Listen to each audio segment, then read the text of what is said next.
Magandang araw kaibigan! Tuloy po kayo sa Felicidad's Channel. Sa mga kwento ng buhay at pag-ibig na hinalukay sa natatagong baul ni Felicidad. Pero bago po tayo magpatuloy, huwag niyo pong kalilimutan na i-like ang video, i-subscribe ang channel, at i-click ang notification bell para lagi kayong updated sa mga parating pa na upload.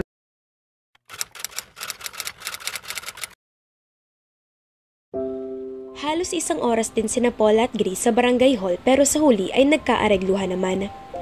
Mag-tricycle na lang tayo pa uwi sa amin para makuha mo na yung kotse mo at makauwi ka na sa bahay mo. Mabuti pa siguro, gamutin ko muna yung pasa sa mukha mo bago ka umuwi. Wag na, kaunting pasa lang naman to. Kahit na, baka uriratin ka pa ng fiancé mo pag nakita yan bukas. Dito na lang tayo at baka maistorbo pang tulog ng nanay at lolo mo. Iniwan na nga niya ito roon. Kumuha siya ng bimpo at binasain ng mga limagamgam na tubig, saka nagdala ng betadine at bulak. I don't know when I started to care this much about you, Paula. Anong... Kapwa sila nabulabog nang makarinig sila ng mga yabag mula sa itaas ng bahay. Naku, baka si nanay yun. Paula? Paula! Umalis ka na, baka kung ano pang isipin ni nanay. Just relax. Lalong magdududa yun kapag nakita niya ako na biglang aalis dito. Nasa bungad na nga naghagda ng kanyang ina't nakatingin sa kanila ni Gray. Nariyan ka pala, Gray. Oho, Aling Lina. Nagkukwentuhan ho kami ni Paula. Aba, gabi na ah. Oo nga ho, paalis na rin ho ako. Sige, ingat ka. Ikaw, Paula, matulog ka na. Inihatid niya si Gray sa labas ng gate. Hindi niya masalubong ang titig nito. Good night, Paula. Baka gising ka pa ng pag nakauwi na ako, tatawagan kita. Sige. Nang makahiga sa kamay, naisip niya na hindi na yata tamang nangyayari sa kanila ni Gray. Ikakasal na ito. Kaya nang tumunog ang cellphone caller at ang si Gray ang caller, ay pilit na inignoran niya ito. Nakahiga ka na? Oo. Matagal na hindi ito nakaimik sa kabilang linya. Gray, nandyan ka pa? Yeah. Pasensya na sa nangyaring gulo kanina ha. Nadamay ka tuloy. Okay lang. Ako nga nag-aalala sa'yo eh. Kung hindi mo nalang pinatulan ng dalawang ungas na yun, hindi ka sana nasaktan. It's okay. Anyway, good night, Paula. And I want you to know that I care for you. I care for you. Pero hanggang doon lang. Dahil may mahal naman itong iba. Okay, matulog ka na. Good night, Greco. Good night, Ama Paula. Pakiramdam ni Paula ay lalagnatin siya nang dumating ang araw ng kasal ni Gray. Pakiramdam niya ay katapusan na ng mundo. Lutang ang pakiramdam niya habang lulad siya ng LRT at kahit na anong pigil niya para huwag mapaiyak ay hindi siya magtagumpay. Tama bang pasya niyang dumalo sa kasal ng lalaki? Tuliro siya't nalilito. Mula sa Cubao ay nag-FX siya pakainta at nagpahatid na lang sa tricycle. Ayaw raw kasi ni Kisha na magarbot maraming tao. Tila nagpapaka-low profile ang babae sa araw ng kasal nito. Pagdating niya sa malaking bahay ni Cora Barada, naabutan niyang abala ang mga tao sa loob ng malawak na bakuran sa pag-aayos sa mga mesa.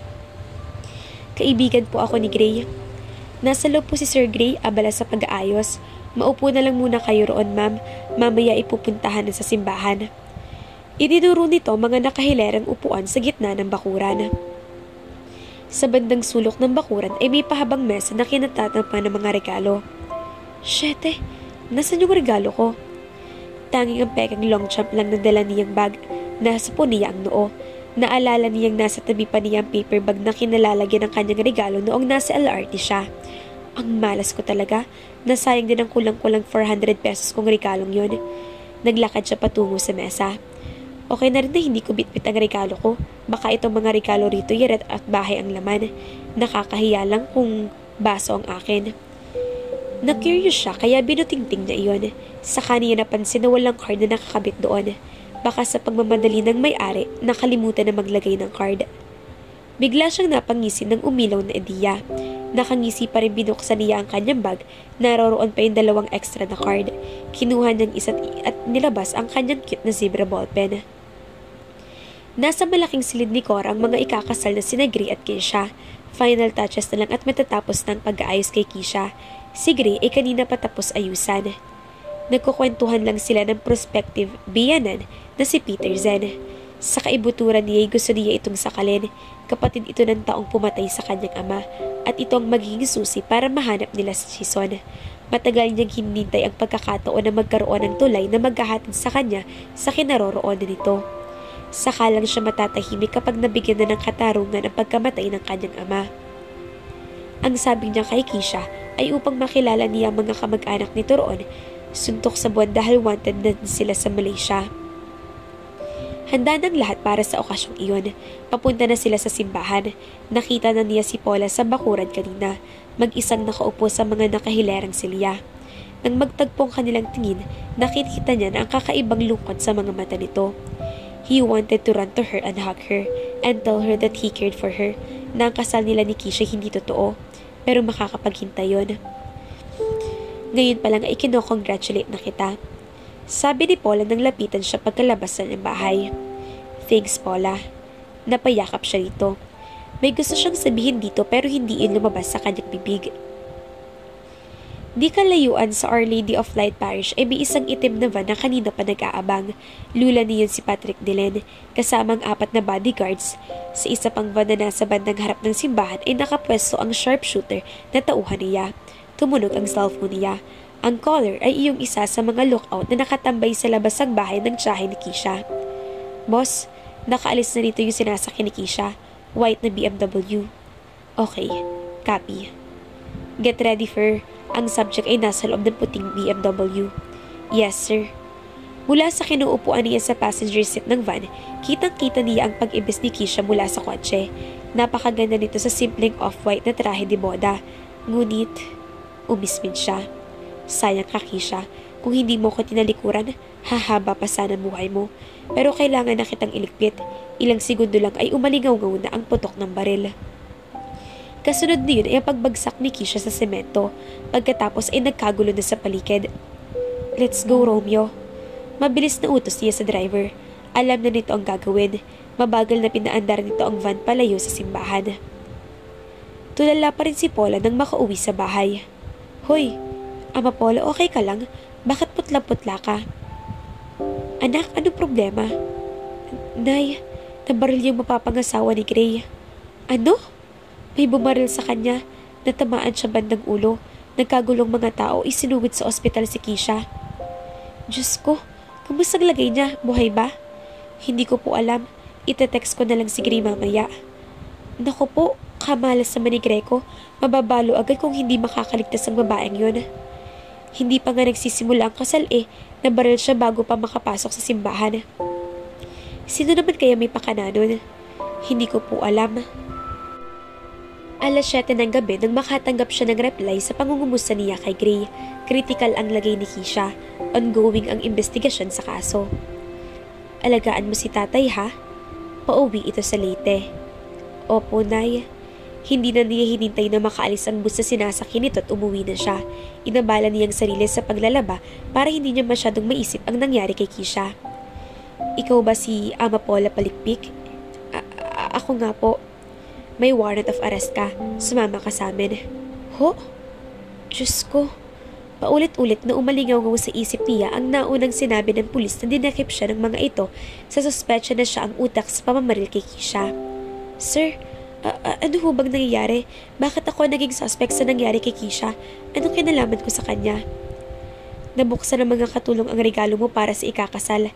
Kaya pala mabigat at namatayan pa ng kuko sa paa yung isang katulong na mabagsakan ng kahon.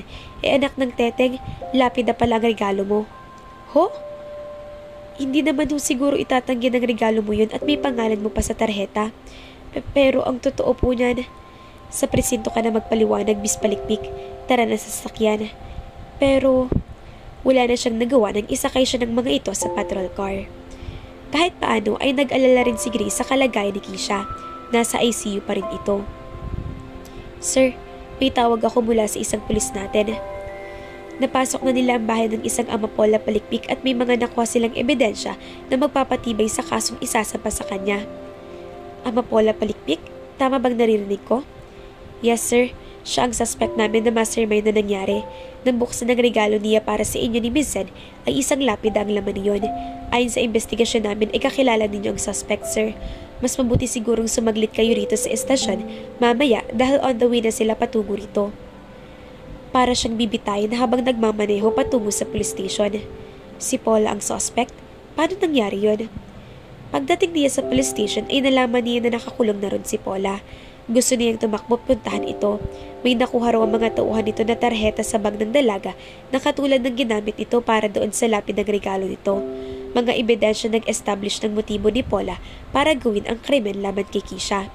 Napanganga siya nang makita roon ang mga picture nila ni Paula na kinunan ilang taon nang lumipas. Nakakagulat ang mga captions sa ilalim ng bawat litrato. Me and my one and only. Papa Gray, I love you. Ang pogi mo talaga.